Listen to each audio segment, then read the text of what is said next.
Welcome everyone to the Go Tiny Pro Show. I'm Lindsay, the Tiny Home Lady, your host of the show, formerly known as Thea Thursday. That's something that we launched. I've been working on that. I think I did that for a number of years, every month. And we really attracted people in the industry that were really leading the industry. Builders, professionals, nonprofits, like we're going to hear from today. And so really a way to tap into the themes that are going on that you may not see on those really cool HGTV shows, or other topics that might not get prime time feature and all those great fun things, but the things that really are the glue for making this happen. So briefly, my story: my husband and I lived in Marin County in 2018. We decided to go tiny, found a builder, went to a wonderful tiny home show, and secured our builder. And then about halfway through the build, our builder went out of business in the middle of the build. So it was quite a jarring experience. We learned a ton about doing it yourself. Wasn't really our plan. We went from surprise, building it with the builder to surprise DIY. So I really want to have other people avoid that. And one thing led to another. I started with the Tiny Home Industry Association, got to know a lot more builders. We've been to 36 tiny home related events across the country over the last 6 years. So at those shows is where I get to meet a lot of the builders and the players in the industry. And there's a lot of things that are happening wonderful across the state I'm in right here in California and across the country. So with that, I'm going to share my screen. And before I introduce Jeffrey and Shelley, who are standing by, ready to dive in, I want to go over a little bit about the sponsors, the show, and what we're doing. So I know so many people, and I feel like every time I'm on the phone with them, I'm like, you'd be great. For example, Fritz Tiny Homes and I were just talking today. Awesome premium builder out of Canada. They build about 10 homes a year, really high quality. And she was just sharing with me about a number of things going on in her industry and I watched them evolve, from just starting to build their first tiny home to building many. And so I feel like getting people like them, getting people like Heather Ardema, School of Living Lighter, my friend Ashley Mazanik, who's a singer-songwriter and wrote the very first tiny home related song that will become an album. I shouldn't say it's the first song that's tiny home related because there's other artists, but we're working on the full album. That would be a first. Alex Ontiveros, Pacific West Tiny Homes. And then we also had Terry Landtrip, tiny home developer. So for anyone that's interested in it all in development, into certification, singing, songwriting, and then the whole living lighter, we've got already those in the replay area, the playlist. Anything I'm about to share for the rest of the show, I've got the full download that I'll put in the chat of all the links.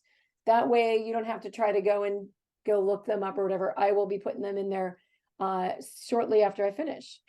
So I do want to thank the sponsors of the Go Tiny Pro Show, myself, Tiny Home Lady, the Tiny Fest California, love Tiny Fest. They happen every March in San Diego, and the Tiny Home Industry Association, as well as American Tiny House Association. We do have more sponsors though, because throughout the year, I travel with a number of companies that go with us, even though they don't physically come with us in person. They come with us in spirit and in banners. And these big banners that you see behind us right here, they're presenting to the world different companies, organizations, suppliers, vendors that are providing the products and the guidance for this industry. So I want to shout out about Pacific West Tiny Homes for people that want to make sure your home is built safely, get it certified. So anyone that's working with a builder, make sure you're getting your home certified. Anyone that wants to go into an RV park, get legally permitted, certification. And Pacific West is one of the best, certifying to NFPA 1192 and ANSI 119.5. You're not familiar with those acronyms? Those will come soon. So Gold Heat Radiant Floor Heating is wonderful, warming your body from the floor to your core. We just had a conversation with a wonderful builder, Fritz Tiny Homes. They said we will no longer be sending out homes with just the mini split for heating, especially up in Canada. They know it's going to get cold.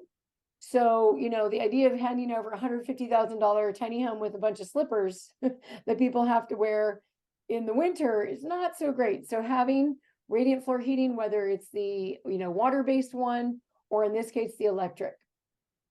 Univix.com, great components for the off-grid lifestyle. One of the things they focused on was the carbon battery. I don't know if anyone knows, but lithium batteries, if they've got certain elements in them, are non-recyclable. They also have some really damaging, cobalt mining is really bad for humans. And so we want to stay away from that. Univix provides the carbon battery, flexible solar panels, and the inverters and charge controllers that go into providing you with the off-grid lifestyle. I'm actually working on a tiny home build right now, not me personally, through my builders. And it's great. It's a 8 by 20 foot tiny home, and it's going to be fully off-grid. So I'm super excited to showcase more of that. PrecisionTemp.com, they are wonderful on-demand hot water heaters that actually do not have a pilot light, saving 35% more efficiency. So that's pretty amazing. Most, of these on-demand heaters have a pilot light running 24/7. Then we have Natureloo, 100% composting toilet. They're from Australia. Wonderful, beautiful, sleek design, 100% composting, have the containers that go under the home, and the toilet sits inside. So you actually really separate those two worlds, and then you create venting. So it's a great product. Anyone not heard of THEA? The Tiny Home Industry Association is one. If you don't know about it, you must know about it because of all the work that's been going on across the country.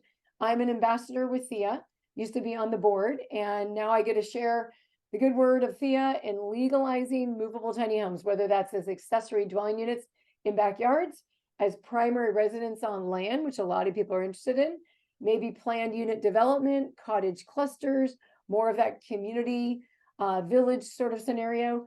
That is what THEA has been working on across the country. In fact, the list is so long. We used to just rattle off 3 or 4 places, and now we've got 4 of the top 15 most populated cities with LA, Phoenix just got approved, San Diego, and San Jose. All those are the top 15 populated cities in the nation have been legalized for movable tiny homes. So we have a lot to move from. Not everywhere across the country and not every state's been approved.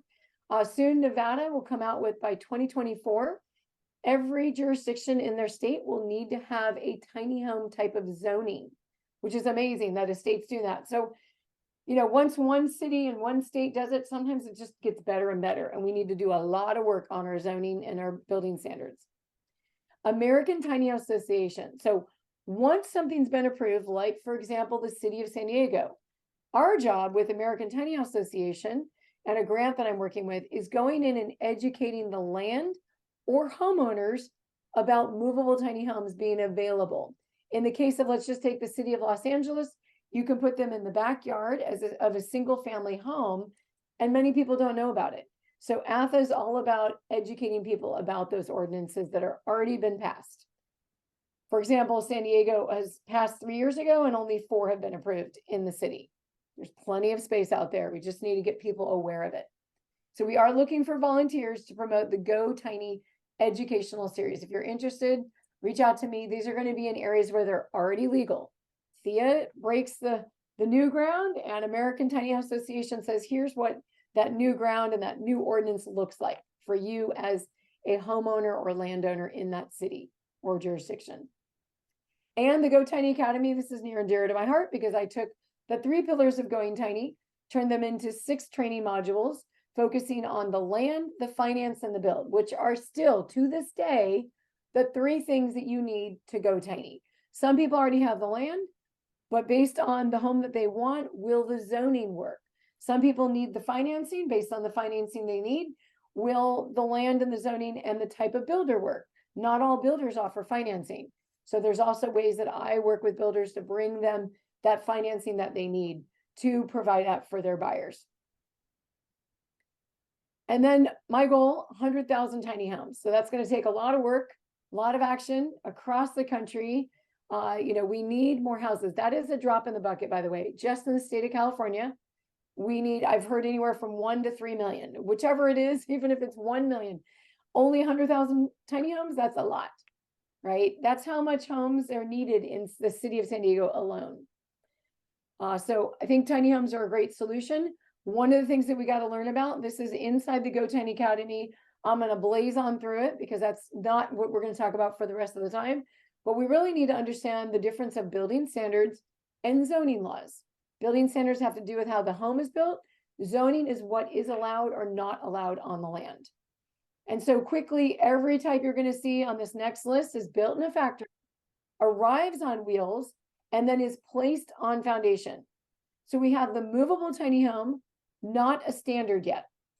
We have the NFPA, which is an RV, ANSI park model. Those top two right here are recreational vehicles, and they're known for temporary living. And then the third one is IRC, State Building Code, also known as modular, factory built, prefab. And then the final one is a HUD standard. And that one is where we get into a national standard all over the country. So oftentimes where homes on wheels are not allowed, either one that's built to IRC or HUD standard is allowed. Understanding what the land is going to do, or even if you're looking for property, these are a key thing. Now, there's only 4 types of building standards. There will be a 5th. The Tiny Home Industry Association is working on that, meaning a brand new one. These 4 have been around like since I've been born, probably. But this 5th one's going to come in and really add, it most likely will be called the movable tiny home. We'll see. No guarantee, but that will then become its own standard, and we can get away from all this temporary restrictions on RVs. You know, you can put an RV on your property, no problem, but when you want to live in it and get permits for it, that's another issue depending on where you're going to be. And then I also want to share with you the Go Tiny VIP tours. These are the tours that I do on site at tiny home shows, helping people that are wanting to come to the show and really have a significant questions that they may not get answered from just walking around randomly, right? This is the opportunity for people to really get a deeper understanding of their situation, get their questions answered, and to connect them with the right people, you know, or the people that aren't even at the show. That's a really common one. Based on what they're looking for, where they're located, where their land is, can pretty much tease out that person that you're looking to talk to isn't here. Or maybe they are and I go run them over and we talk to them right away. I'm a big fan of get things done right now. So that's the VIP tours. This is me, the Tiny Home Lady. I'm at the Tiny Home, at Tiny Home Lady on Facebook, LinkedIn, YouTube, TikTok, all the things. And I will provide all these links. And the thing I want to leave with you all before we dive into our awesome content, I can't wait, is the 15-minute Tiny Home Discovery Call, because each person's journey, I feel like it's its own DNA, right? The land's a little different. The financing you might need is different, where you're located, all those things. And having that call with me can really help strategize, and we can get you on to the next step, and we can talk about working together. So that's, I think that on, okay, cool. So without further ado, I'm going to stop my share and introduce the amazing guest speakers for today. Let's see where they are on my screen. Okay, there they are, Jeffrey and Shelley. I've got their bio right here. So I'm going to read them both, and then we're going to do something fun where Jeffrey and Shelley are going to have some banter with each other. We're going to hear about each one of them and what they bring to the world. But what I personally love, because we've been working on this together, you know, really talking about how we're going to develop this show. And one thing I really appreciate is how long they've worked together and the magic that's happened between the two of them and their brain power and their brain trust to come together and create something that our kids need so much. So without further ado, Shelley Jensen is with We Fortify, a 501c3, and they exist to pivot young adults between the ages of 18 to 25 out of poverty into a state of economic and emotional stability and social connectedness. They do this through 4 independent pillars of shift. I love the pillars.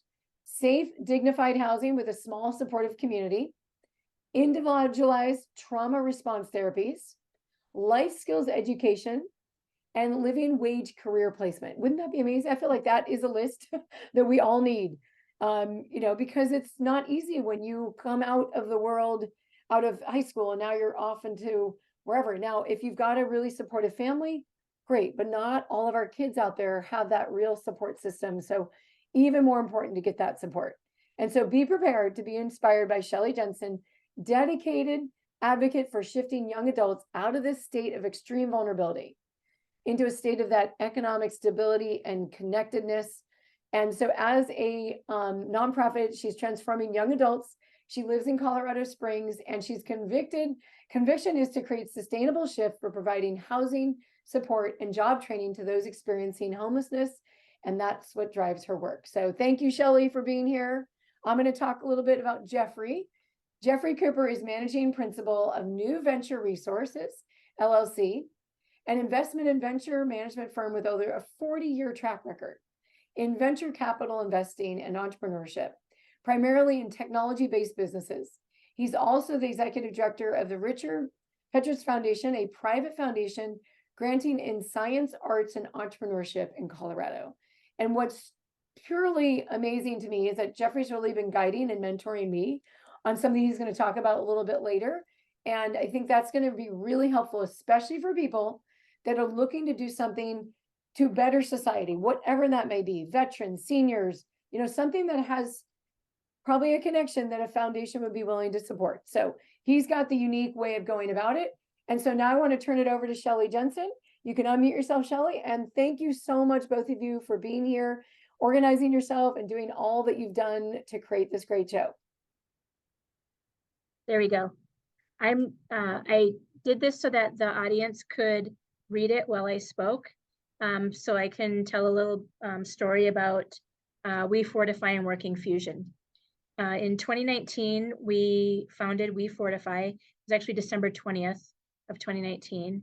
Prior to that, I had been working on the development, Lindsay, that you spoke so much of. We have 0.63 acres in downtown Colorado Springs. I knew two brothers, two gentlemen called Greg and Rick Flax. And I had heard through my husband, actually, that Greg was thinking about demolishing these old homes that he had. And I had coffee with him at a coffee shop, and we just talked about what would it be like if instead of demolishing the homes and building storage units, what would it be like for him if we were able to bring in some dignified housing for these young adults who are they've already experienced so much trauma, and they just need that support to be able to figure out who they are, what they want to do, and move forward in a living wage position and be mentally healthy, able to self-regulate and create healthy relationships. All of those things being research-based.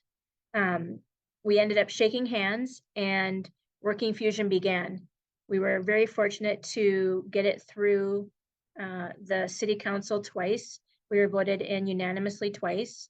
I think it might be interesting to your audience that two other tiny homes had tried to go through city council for approval, and they were not approved. They were for-profit villages. Ours is a nonprofit, as you had mentioned. And our vision really is about the residents, but the reason we chose tiny homes is that they really fit the pro forma model. As I stated, we create dignified, move-in ready environments. We have a pillar, like a value pillar, and it is that we will not create a community or a home that we would not put our friends or family in. The ownership of the amenities, we have everything that they need right there: bed, frame, bath towels, etc. They come in, and there's a story. This young man was coming in, and I was standing behind him, and I was so excited for him to see his home, and it was all furnished. And he came in and he started saying, "This is sick. This is so sick." And my heart just sank. I was like, "Oh my gosh, he doesn't like it." And he's like, "No, it's sick. Like, it's great." And then it was all okay. So one of the reasons that I got into this is that I don't know if anyone's familiar with the Section 8 voucher, but we are giving those Section 8 vouchers to people who are not ready for housing, because a voucher covers most of your rent, but not any of your utilities. And I, through personal experience, had driven a young lady and her family around trying to find a place for her to live. She had gotten a voucher, and 11 months later, she was evicted because she really didn't care about getting a job and she had no way to pay for her utilities. And so I just did a deep dive on why this should exist. And this is what we came up with Working Fusion. You've probably had enough time to read all of that. This is our site plan, which we are really proud of. We worked with an urban planner as well as a landscape architect. And as you can see, like our porches face outward. We tried to be very respectful of the community that we're in. We are in a workforce housing community called Mill Street. And at first the neighbors did not want us there. There were 39 very vocal neighbors.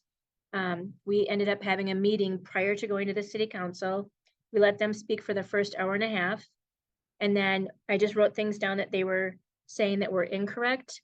And then we addressed each one in order. And by the end of the night, we only had 3 left that did not want us there. Obviously, the city council did, and I think it's because this community supports one of their homeless initiatives. Does anyone have any questions about why we designed things the way we did? Nope, okay. This is what our homes look like. I do. I don't know, well, if you could see a picture of our community, you would see that they're all earth tones. We use a metal roof, and all of the roofs are the same. Inside, we have a trauma-informed design. What does that mean? It means we use soft colors, mostly from nature, and pine walls. We don't want people coming in and painting anything. The pine smells amazing, and it's very, very relaxing in there. Each home has a loft that you can kind of see in the lower left photo. That loft is designed for people who want to read up there, who might, some of our young kiddos do gaming. Some just use it for storage only. They're not allowed to sleep up there, and that's another trauma-informed design element, because in case they have a panic attack, we don't want them to have to navigate a ladder to get down. In addition to that, the egress windows are on the main level. These homes all come with a washer and dryer, which was a design requirement for us, knowing who our clients were. We knew that they weren't all going to have cars, and they love that aspect. Here's our call to action. I'm going to put that up now, but I'm actually going to come back to this. Does anyone have any questions about our homes, what our mission is, who we serve, and how they get there? I actually have a question. So how do they get 8 there? by Is there like 24. And they sit on an engineered trailer made by TrailerMade. TrailerMade is one of the only trailer companies that stamps their trailer, which means that this trailer is specifically made for that home. Hey, Shelley, We also use a baked-in siding. The color is baked in. It's a 20-year maintenance-free, which for us is really important because we count every penny and we know where every penny goes. That's something that might be useful to all of you who are thinking about building a tiny home. Hey, Shelley, can you hear us? Can you hear me?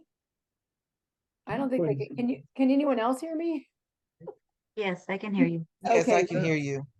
Hey, Jeffrey, can you hear me? Okay, we're back. No, you guys, this is so weird. Lindsay, can you just give a call out? You hear us okay? No, you guys can't hear us. Can you hear me? Oh, you know what? Here, watch. We had to mute that. Okay, we're back, Lindsay. Can you hear us? Okay, can you hear us? Yeah, we can now. We had Okay, good. to Yay. mute on cell phone. Oh, I just want to compliment you on this trailer. It's really neat. I would be interested in doing something like this for our veterans.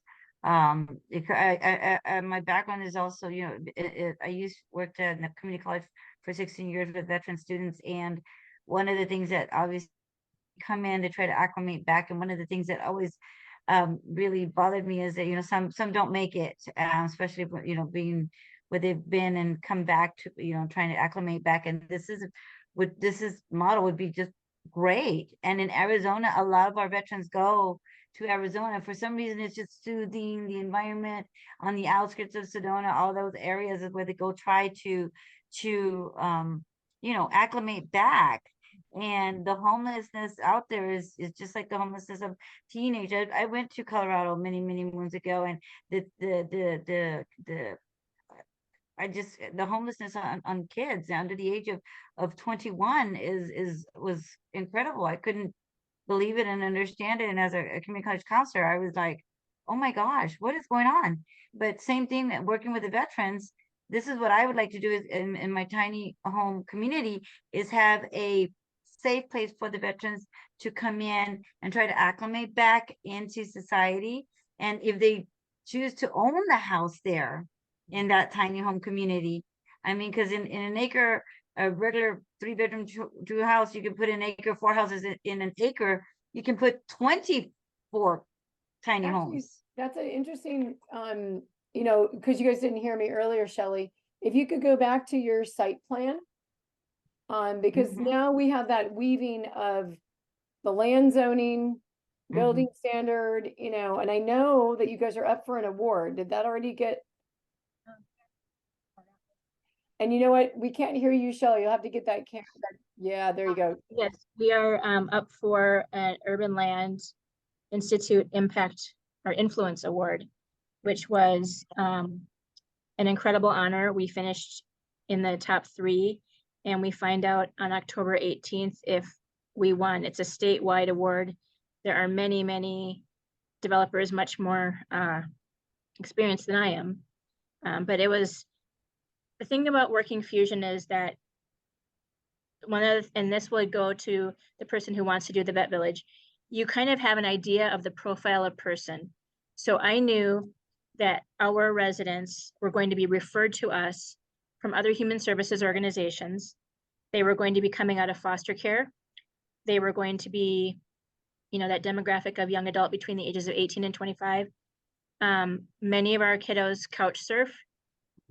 We have one kiddo that came in who had been couch surfing for 3 years. We have another young lady who had been living in her car for 2 years. So I really understand that trauma aspect. Prior to even developing this development plan, I did a deep dive for about 1.5 years into why people stay in the cycle of poverty. And there were so many reasons. Some of them were decentralized services, lack of trauma-informed care. And I think we all saw that and felt that during COVID. Well, if people who have health insurance and have means can't even get to their therapist, how hard do you think it is for a homeless person? And then they have to go to a different type of therapist where that therapist is getting a lot of turnover. So they're having to start over with other people, and they just give up. It's unhealthy relationships, especially for women on the streets. It's extraordinarily harmful. And all of those harms create this trauma that is, when you study trauma, your eyes they just light up because, like for instance, I didn't know about epigenetics, which is a trauma marker on your DNA that you pass down to your children. I didn't realize that high verbal screaming and consistent shame register in the brain as physical trauma. So I did a deep dive on the mental health aspect. I brought counselors around me who talked to me about how the brain reacts. And then we knew that we wanted dignified housing, because what also happens and keeps people in the cycle of poverty is that, again, they're given that housing voucher and they're being put in terrible apartment environments where there's more drugs, there's trafficking, and they don't want to be there. Yep. So we really need to clean up the model. Wow. Similar, Oh, wait 1 second. Sorry, Susie. sorry. Thank you so much. Yeah. Similar Did you have another situations happen question? to veterans too. That's Yes, exactly what in fact, happened. I wouldn't mind if you followed up with me, because in addition to our on-site trauma-informed care, we have a 12-point life skills curriculum that we've developed. We also have a volunteer curriculum that is trauma-informed. So if a volunteer comes in and says, we want to work with your residents, they have to go through that curriculum, which is a Google Classroom curriculum, and they have to complete it before we allow them to be near any of our residents. And that's really important, because we could have we actually have a resident that runs around the village with his therapy dog, and he appears to be one of the happiest people in the world. He's been there almost a year, and he still has not told us all of his background, because as soon as he starts, he breaks down. So it's really important for people to know what those triggers are, so that we don't set our residents back, but allow them to continue to move forward.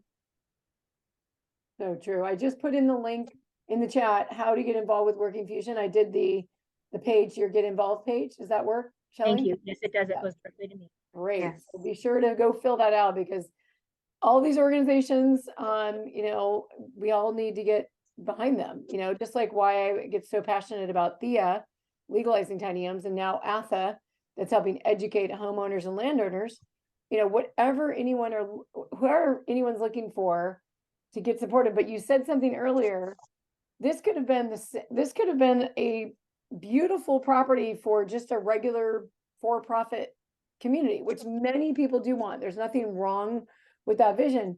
However, if you need to get approval from your local officials and your council members and all of that, and there's opposition in the neighborhood, and like you just said, some had already tried to do exactly this, but they got denied. But yours got through because we know there's housing that's needed. However, those that are most vulnerable are going to be looked to and said, okay, we really need to provide housing for them. Oh, your audio, can you turn your camera? For some reason, when it gets right on you, it's perfect. There we go. Even from a funding perspective, some of the foundations, until they came to see the tiny homes, were saying these are just sheds. And I remember having this really delightful conversation with one of the gentlemen that ended up being one of our largest funders. It was the Daniels Fund. And we're still friends to this day. We call each other. But he was like, I am not funding a shed. And I said, Owen, it has a washer and dryer in it. It has a what? And then I said, oh, please come down and see us. He's located in Denver. And so he came down and we spent 3 hours together. We showed him the village and the plans. And then we talked about our trauma-informed care programming. And then we drove him to our tiny building experts builders. And when he got to see how well constructed the homes were, he got to meet the builders, who are amazing people. And he saw all of the things that we put in it. He said, I'll let you know next week what to write the grant for. And I said, okay. He called me in 48 hours and said, I want you to write a grant for 4 homes and $30,000 in operations. And a month and a half later, we were fully funded for that grant, which is a very, very big ask for a new nonprofit. And we were very grateful. Yes, that is so key. In fact, that's one thing that Dan Fitzpatrick, president of THEA, always says to anyone wanting to get anything approved is, do you have a builder near you? What is your builder doing? Get the person that's, you know, either on the fence, you know, are they interested at all? Get them into a tiny home. Let them talk to the people that built them, because we're building them no different than a regular home. They're just on wheels. And the wheels, though, kind of send everyone into that trailer, shed, the small home, because we have plenty of those scenarios out there to look to. So I think great job. I'm going to put in tiny building experts. Part of all this, I don't know if I added her. We did a separate show just with Tracy. Tracy and Austin and I are all dear friends, my husband, because we were just in Colorado for the 2 shows there. And we were the Go Tiny Showcase leading into their shows, into their homes. Okay. So it was really exciting to hear that, you know, they built these adorable homes for you guys. And it's just amazing to know that that's what got them perked up and approved, because one funder leads to another, right? Yes, yes. And Tracy is very integral in the legalization of developments for tiny homes. And they ended up using our Working Fusion village to create the standards for Colorado, which was also pretty humbling. We That's right. so we have electric, we do not have gas, but we have water and we are hooked up to sewer. So when they drive the tiny home on, they drop it off on the lot, and then they bring a skid loader in, they place the tiny home. It's almost like you're looking at Tonka toys. It's really fascinating. And then immediately level and strap it down into the ground. Then we have a plumber that usually comes in the afternoon, and we would just bring our cord, our RB cord, and hook it up to our electrical post. Then he hooks up our water and sewer for us. Great. I love it. Anyone else have any questions? Because I do want to make sure Jeffrey, there's such a key part, what we're about to hear from Jeffrey. Is it good time now? Anyone have any final questions for Shelley? We can come back around after Jeffrey shares, but I think you'll want to hear this because this is Yes. how we get things funded. Yes. All right, Jeffrey. Okay, hi everyone, I'm Jeff Cooper, and I'm both the Richard Petritz Foundation and New Venture Resources. Can you hear me okay, Lindsay? I can, but I'm going to stop the sharing so then you can share again with your new presentation. I think I want to start really just following on how Shelley ended, which is to say, as a funder, we're not really funding tiny homes. Tiny homes are just a means to an end for us. What Shelley found was there's a really big unmet need in Colorado Springs, and that is a therapeutic approach for taking young adults, 18 to 30, a therapeutic approach to independence, and a means by which they achieve that. And the tiny home village is central to the concept of the benefits they're going to try to deliver, both to the community and to the individuals who live there. So that's what we as a funder are investing in, is an innovative approach that's entrepreneurial to solving an unmet problem. Another thing that's important to what Shelley was saying is that location matters. A tiny home is just a structure. But what Shelley's created is an affordable housing village that has both a business side to it and a therapeutic side. And what's really cool about the business model is that the way they implement services accomplishes both. As a business, we need revenue. The individuals who live in these tiny homes have to pay rent. Therefore, they have to be independent enough to hold a job, generate income, and pay rent. So they have some sense of ownership and responsibility that also has a therapeutic value because that's where they are in their life. They have to be on their way towards economic independence, but also emotional independence. So I guess the key things that I wanted to follow up on from Shelley is, why did we as a funder think this is a good project for us? The Petritz Foundation was born from venture investing in entrepreneurship. So we as a foundation really focus on innovative entrepreneurial-led projects where we feel we can add some money and some value add. In this case, as both a funder and an advisory board member and a founding director. So I thought it would be important for the audience to understand how a foundation that's involved in impact finance looks at the world. So I'm going to do a short presentation of slides on that. It's more fun to look at pictures than listen to me. So let me go ahead and pull up my I love the key word here. He said impact finance. There's some other key terminology as he's pulling up his presentation that in talking with Jeffrey was just fascinating to me. The kind of conversation you like lean in and like, what was that word? Some of my GoTiny Academy members know, they've heard me talk about it because I had just gotten off a call with Jeffrey and I got on a GoTiny Academy call. I was just so amazed because so many people, they have the dear vision, but getting it funded is one of the biggest challenges. We think of ourselves as venture philanthropists, and that is that the primary goal that we're seeking are sustainable nonprofit enterprises that deliver really high impact for funders, but also for the communities and the people they serve. Impact finance is a term that's evolved over the years to really focus on social enterprises. That is, we're giving our capital in a conscious capital way when we invest in publicly traded companies that we think are serving some social good. But we also look at impact finance as ways to finance innovative nonprofits as well. And I, as a venture philanthropist, really need to focus on the necessity of the entrepreneur, and I'll talk about that.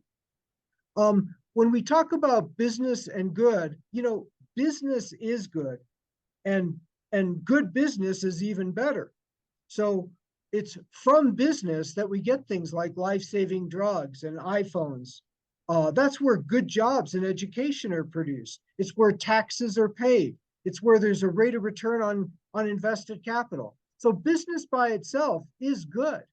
But from a foundation point of view, we have to be mindful of the exempt purposes. And the Internal Revenue Code defines for us as a foundation what they mean by good.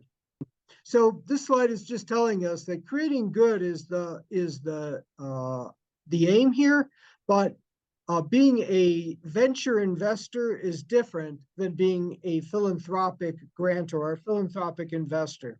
One key differentiator that's always been held out between investing in businesses that do good versus providing grants or loans to nonprofits is that no private benefit is inured to any party. In other words, as a foundation, we're typically looking at salaries being paid to nonprofits, but no other kinds of economic consideration. So you can't get rich being a nonprofit has been a guiding principle. But the whole realm of impact finance challenges that. Social entrepreneurs are solving social problems with innovative approaches, and they're doing that with a mix of profit or earned revenue, grants, and sponsorship. A key for us is that and remaining accountable for impact measurements. In the traditional word of granting to nonprofits, it's typically thought that good intentions are good enough. But as venture philanthropists, we want to see more than that. We want to see measures of impact. We want to see boards and entrepreneurs held to those measures and to be accountable for achieving some level of sustainability. In the for-profit world, sustainability is also known as profitability. If you're a business and you can't earn profits, you're not going to be sustainable too long. Sustainability in the nonprofit sector has a wide variety of uses. When we say entrepreneur, we don't mean just innovator. There's lots of ways to become innovative in the world, to create new products or new services. To do that as an employee at a big company, you can be highly innovative and not entrepreneurial at all. Likewise, you can manage a good nonprofit and do so as a good small business manager, but not really very innovative. You're not solving an unmet need with some high impact approach. So what we're really looking for is high impact by value of entrepreneurial businesses. And this slide helps us understand what we mean by a return on grant, or what value creation is from a philanthropic point of view. That is, you're either going to achieve a higher impact with the same amount of money, or you're going to achieve the same amount of impact with less money. In the case of Working Fusion, it's really high value impact because they're not only achieving much better results than the alternative, they're doing that at really efficient cost structure. So we consider it a pretty high impact investment for us. Of course, when I say investment, I mean a grant, but we're going to look at our grants as from an impact spectrum, and I'll talk about that. So the entrepreneurship equation for us is there needs to be some innovative method, some way that you're achieving greater impact than what's already done today. Otherwise, why start a new nonprofit? Just invest in the ones that do good now. You can't do it without a solid organization. There has to be an operation and a team to make a business successful in creating products and delivering them to customers. And you need a business model. A business model means the terms or the method by which you have a transaction, a financial transaction. Like in Working Fusion, they pay rent. That's part of the business model. But it's also how you deliver the service or good to your customer. A business with a great organization and a good business model and no capital, we call a fantasy. Because if you don't have access to capital or finance, you really don't have a business plan. You have a vision. But lastly, for us, entrepreneurs pull it together. So in our equation stated here, innovation times organization times a business model taken to the power of an entrepreneur. So if you don't have an entrepreneur and you plug 0 into that equation, what do you get? 0. You don't really have a business without an entrepreneur. So you put all that over capital, and that's how we create value. And the value we're talking about is not necessarily economic returns to investors. It's more like impact return for philanthropy, for the grantor, return for the social good, the customer in this case, and for the community. By the way, Shelley is over here.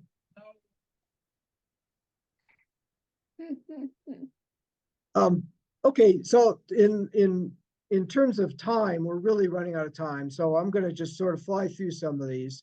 To say the traditional approach in a foundation has largely been on one side of the house, we make money. That's the investor, the investment management piece. On the other side of the house, we give it away. We do grants. And traditional foundations literally had a firewall in between those two functions. Big foundations had one side that took care of granting, another side that took care of investing. They didn't really talk to each other. In fact, a lot of times by board policy, they were precluded from talking to each other. Why? Because you don't want private inurement. You have to have your focus on, philanthropic intent. But the world of impact finance is really changing that. And the goal of impact financing is that we're investing for a financial return as well as social impact. Sometimes that financial return could be, we give you a loan, you repay it, it's very low interest. Other times, in this case, we went with grants. When Shelley and I first met, we considered the idea of a for-profit tiny home community with the use of program-related investing from foundations or private investors. But what we decided is that model really was not going to be successful for actually achieving the impact result that we were all after. So we had to change the model. And that's partially what Shelley was saying when, we were not going to be successful getting this in front of city council, and location mattered a lot. Where we put those tiny homes in the village gave them access to, buses, to a public health clinic, to biking and bike accessibility. So location really mattered in this case. And to get this location with this business concept, it had to be a nonprofit. I'll ask Shelley a little bit about that too, if we have time, so she can fill in on that. So the impact finance community starts with the basics. That is, in a foundation, you have your corpus or your endowment, and you have qualified distributions. We make money in one side of the house, we grant it away in the other. But now, impact finance has taken on a wider meaning in the world. And that's what you might hear in terms of ESG investing, environmental, social, and governance. In other words, it's a blended use of capital to achieve a financial return and achieve some kind of social good. So today we differentiate that between mission-related investing versus program-related investing. A mission-related investment is where I, as a foundation manager investing our capital, will invest in publicly traded companies that are achieving a social good for us too. But it's done on the investment side of the house. On the qualified distribution side or the granting side, we can use program-related investments, which means we can provide loans or even buy equity in nonprofits or for-profits for that matter to achieve a social good. And here it's really not only the way it's structured, but the intentionality that makes a big difference. And there we are. That's really the impact finance continuum today. On the far left is traditional investing. I invest in a public company. They deliver financial returns on a risk-adjusted basis. That's what I'm shooting for. On the far right side, we do grants. That is, we're seeking solutions for social and environmental impact. We're not really concerned at all with financial returns. And from our perspective, that means, you're not really too concerned with sustainability either. And In the middle is these various ways that a foundation or an individual can use their capital today. Corporate social responsibility is a public company. You're going to invest in it, and they might give 2% of their net profit away to charitable good. That's not really what we mean by impact finance or mission-related investing. And by the way, we also call that CPR, which is corporate public relations. If you look at social responsible investing, SRI investing, which is also a popular acronym today, what they're really talking about is a negative screening approach. That is, I want to invest my money in the stock market. Don't buy companies that are doing what we would consider social ills, gun manufacturers, tobacco companies, gambling or pollutants. But in this new area here of sustainable impact investing, thematic and social enterprise, we're really looking at a blending of financial returns and impact. We want to see both. And in our opinion, Shelley is starting as a social enterprise because there's both a revenue generating approach to the business, and that's actually the means by which you achieve the impact of the business too. But we really believe that it's a scalable model. And so we're going to eventually try to shift Working Fusion into a thematic impact, which is to say, we're really trying to find a sustainable method of achieving impact and earning revenue so that the nonprofit has a balanced method for growing and achieving its good. So I think that's a quick down and dirty primer on impact finance. I love it, Jeffrey. I feel like I just went back into my green MBA program. That's right. I did graduate in the country, the first green MBA in 2003. And this was phenomenal. I know, how about you guys? Shout out in the chat what you got from that. I see a few of my Go Tiny Academy students, Nina and Victoria are here. They're doing some great work up in Montana that is focusing on sober living community. Helping those people that have, otherwise had addiction issues and how to create more support around that. So I'm feeling like so much more, is focused on that social good.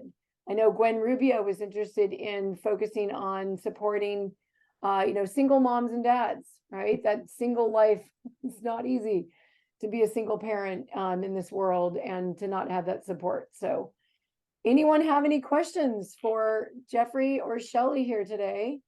Don't be shy. This is the moment. We've got some brain trust here between the two of them. So it's more for the nonprofit than Jeffrey, then, right?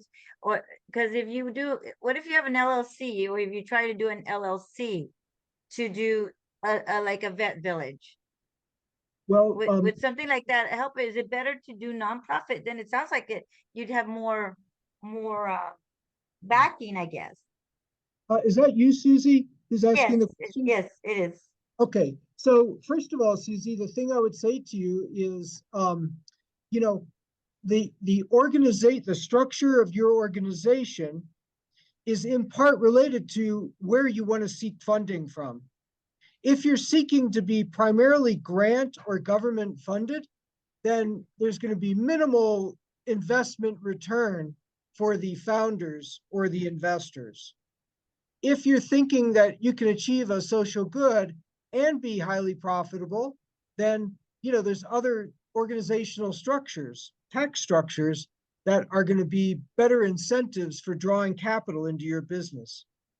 So you kind of have to ask yourself, which of those two do you lean towards? Be more the social good, but I would want the veteran to also be accountable, just like the students are there who need to pay rent. So my goal would be for these veterans to own a home, and in the vet village, you know what I mean? So to support themselves too. Susie, I want to follow up on this by saying, in our community, having entrepreneurial and innovative baked goods is really important. You know, we like our bakeries in Colorado Springs, and they got to be good. But Right. favorite bakery is creating great baked goods at a really low price. And guess what? They never asked me for a grant. I just go buy what I want. And they have investors and founders. So they're solving the social problem of our community without grants at all. But Okay. they're not going to be sustainable if they don't make money at it. And they're not going to attract Right. capital unless they have there's a cost of capital, right? The cost of money. So back to Yes. your question, again, you really have to decide who you're in business for and what structure works best for getting the resources you need to deliver, your good to the eventual consumer. Right. Shelley Okay. wants to make a comment on that too. Okay. I actually started out as a public benefit corporation because I never wanted to be a nonprofit. I have a number of friends who are executive directors in other nonprofits, and I know how incredibly hard they work, and they have to focus so much on the funding. That said, when you're looking at capital that you need, it is very difficult to, and I'm not going to say impossible, extraordinarily difficult to create an affordable environment that you can still pay your investor on. So when we started looking at my pro forma, Jeff and I did, it was a time in our history, it was in 2018, where investors who were investing in development were receiving between 8 and 12% back. Once I got the pro forma done, I could maybe give them 0.05%.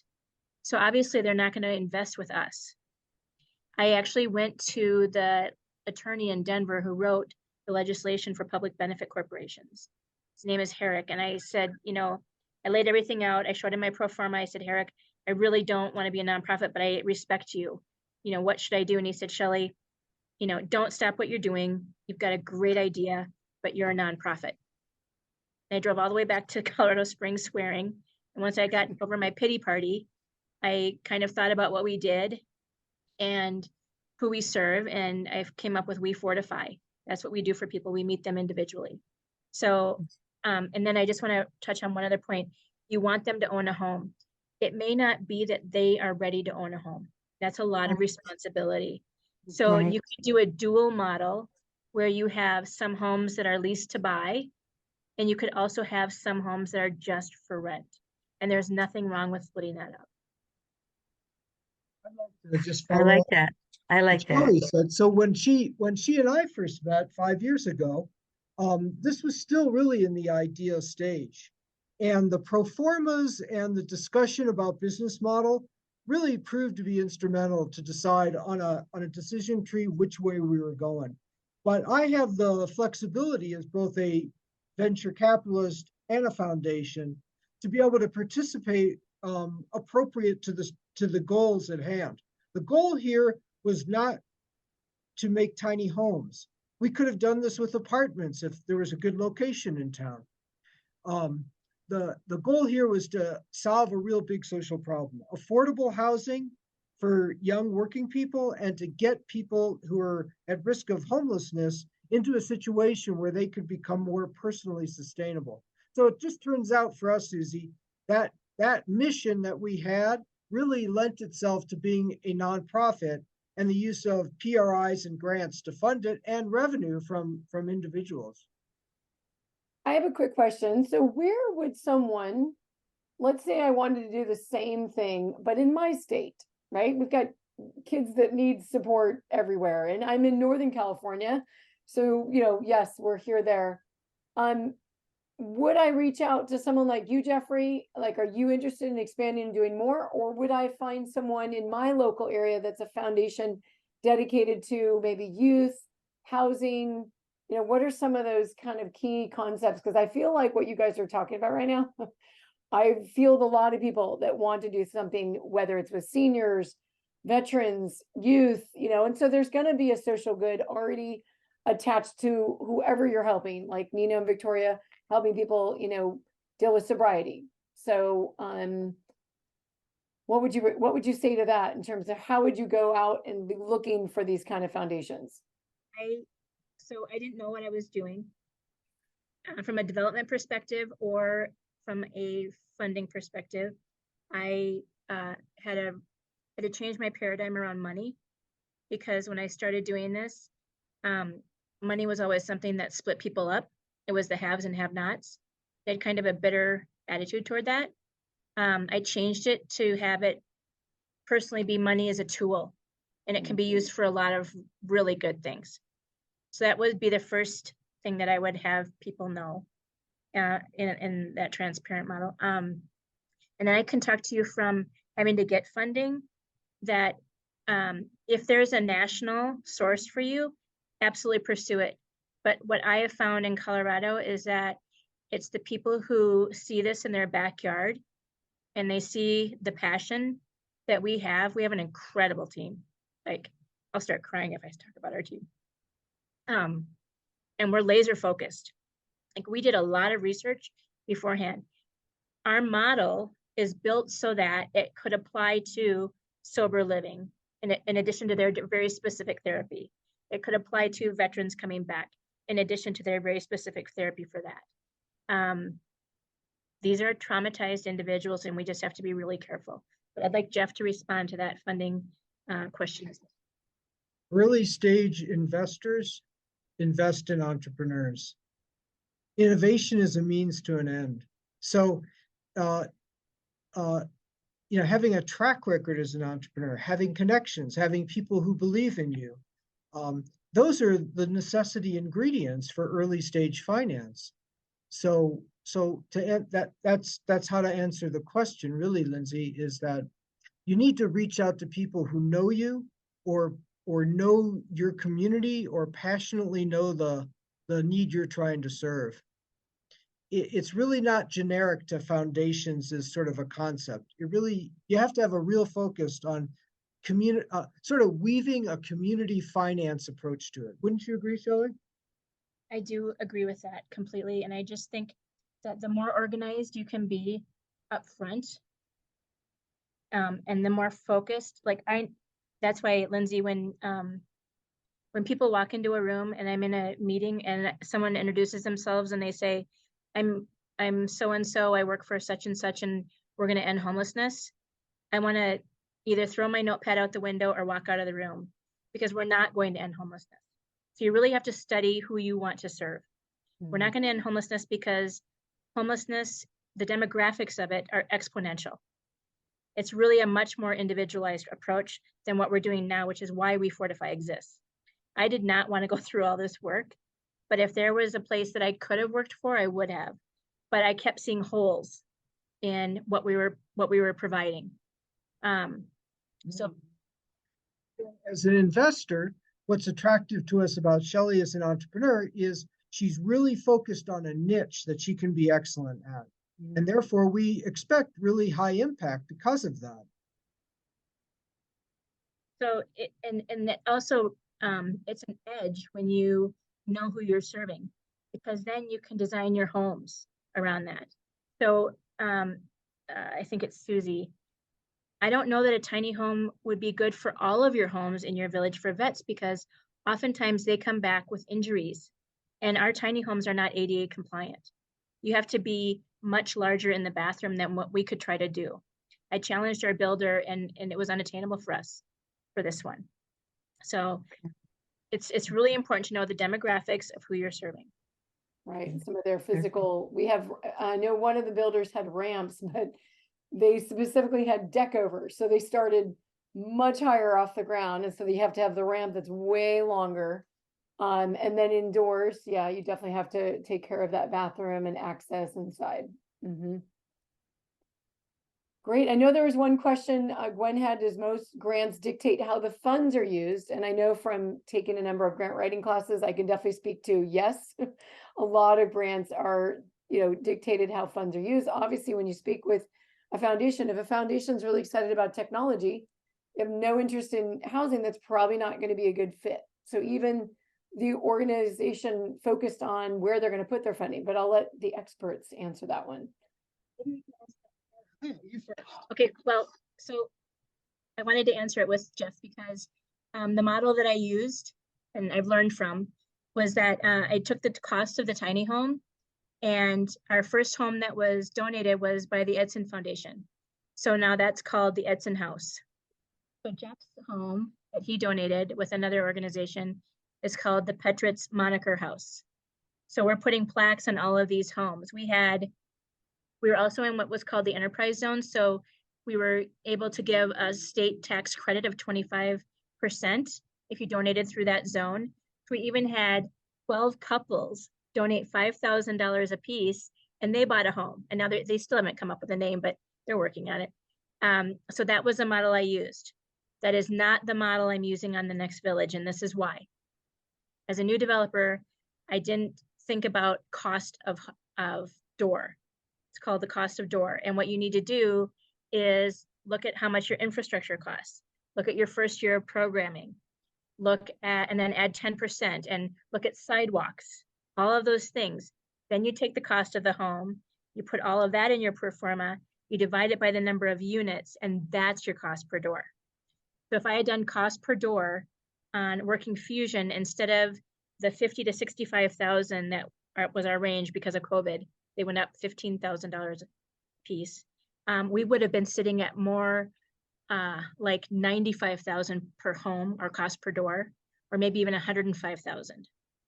So that's something that I can pass on to anyone who's on this as a please don't do. I mean, it worked, right? We're here, but I wouldn't do it again. You want to have reality, right? This is something Dan Fitzpatrick, who's also my mentor, it's buying of the home, there's delivery, the permits, the utilities, the foundation. If you've got to crane it in, all those things go into, and then if you need to finance it, you want to put all that stuff in a finance package. You might have origination fees, additional fees, all that kind of stuff. So you want to know all the fees involved, not just the home. I just have one quick follow-up on what Shelley said. And that is, she's a great entrepreneur because she focused on a niche and an unmet need, someplace where her type of innovation really delivered bigger impact. And that's attractive to us as a foundation grantor. But in venture capital investing, we like to say to entrepreneurs, don't think of yourself as raising capital. Think of yourself as selling stock. And selling stock is like selling anything. You have to understand the features of what you're selling and who those features are most attractive to. So if you have that philosophy, that attitude, that mindset, you'll be better at choosing how to position your investment or grant opportunity to the right party. Well said, Jeffrey, and thank you so much, Shelley, for both of your involvement tonight. I think this was a perfect segue to, saying thank you. And then I know we're at like 10 minutes over, so it's great. I hope everyone, if you can put in your chat right in there, if you've got access to it, what was the big takeaway that you got, thank yous, gratitude, all of that for both Shelley and Jeffrey to come out and share, because we need so many more villages. We need so many more places where people that are more vulnerable, that have, been a little bit marginalized in the world of housing, not so much supported. And especially with our young people, gosh, I always look at my husband's born in Palo Alto, and, his parents currently own a house that when they were in the 60s, bought it in roughly the $60,000, nice, decent chunk of money. Now that same property's worth $3 million. So he, growing up, just having a regular career and all that, could not afford to live in that neighborhood just by way of, unless he went and got a high paying job. So we have so much of that going on. So I love it. We're getting all the thank yous, great lessons. Don't want to continue with my building. I just need to narrow it down a little more. So thank you, Susie, for sharing that. And Latosha said, thank you, learned more about how to go nonprofit and potential resources. And of course, Nino and Victoria, they're busy. They're busy out raising funding. They're going to be another Go Tiny Pro Show guest speaker. And they said super inspiring. And Gwen's still processing the funding thing. So Shelley definitely helped you turn her view around on the money. It's a tool, not raising capital. That's great. Thank you so much, both of you. Any last words you want to share? Final insights, brain moments? It's a partnership between funder and entrepreneur, and it's built on trust and good communication and honesty. Thumbs up. That's it. Awesome. Thank you so much, both of you. Have a wonderful night wherever you are. Everyone else out there in tiny homeland, follow your dreams, your passions, find the resources. I'm happy to help you here with my 15-minute discovery call, and the links and all that stuff will be in the description below in this video. So thank you so much for joining the Go Tiny Pro Show. Bye, everyone. Hey, bye.